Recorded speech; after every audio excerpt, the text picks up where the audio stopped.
Dining out can be a challenge because the serving sizes are big, the food choices are tempting and not always healthy, and the food preparation can slip in high-calorie ingredients we may not realize. But with a few strategies, dining out can serve as a nice break from cooking at home without setting you back on your health goals.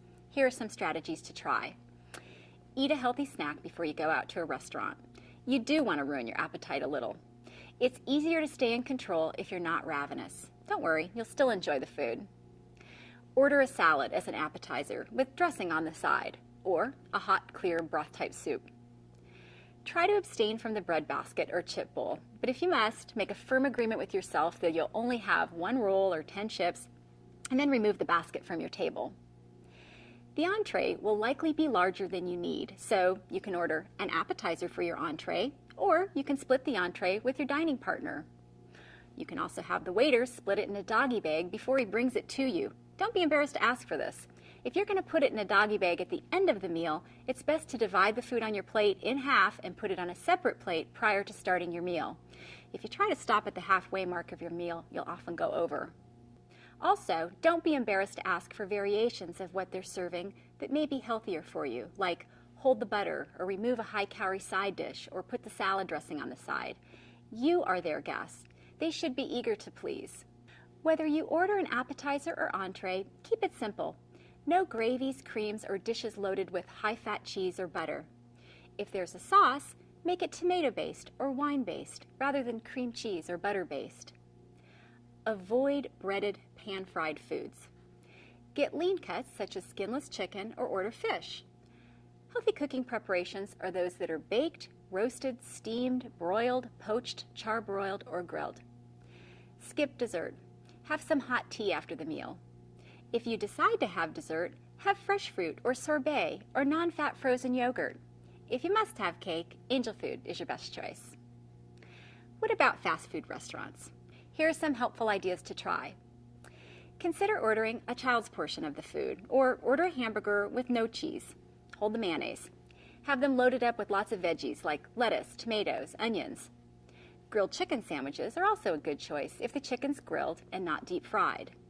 Skip the fries. They're so soaked in trans fat. Hello, these are horrible for you. Many fast food chains offer salads, which can be a great choice, but not if they're loaded with cheese or salad dressing. Be sure you get the dressing on the side. Some fast foods are better than others. Subway in particular can be a healthy choice. Now what about social events? Perhaps you're dining at a friend's house or hosting your own dinner party. Here are some strategies to try. If you go to a friend's house, make sure you bring something healthy that can help you stay on track. Bring the veggie plate, or shrimp with cocktail sauce, or a fruit platter. At the event, keep one hand busy holding a chilled bottle of water, or a glass of club soda or Diet Cola. Load a plate with veggies to munch on if hungry. Hopefully, you remembered to eat a little snack before you left for the event so you didn't arrive ravenous. If there's a buffet table, stack your plate like you would at home. Lots of veggies, some whole grain, a protein serving of your choice. Avoid the cheeses, creams, or butters. Only go through the line once. Consider using a small plate. Decide if you'll be having a dessert before you go that night, and then limit yourself to one small serving. Only do this if you want to have dessert. If you don't want it, don't feel badly about saying no to the hostess. You need to learn not to feel badly if you decide not to eat something. Have some pre-rehearsed line like, "Oh, it looks fabulous. I may have some later, but I'm going to pass right this second." Then move on.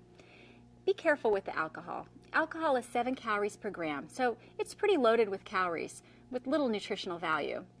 If you'd like it as a treat, you can certainly have one glass, but remember that alcohol can be less problematic for the calories than for the loss of inhibition that can follow, which often leads to overeating. Learn to stop after one glass or skip it altogether.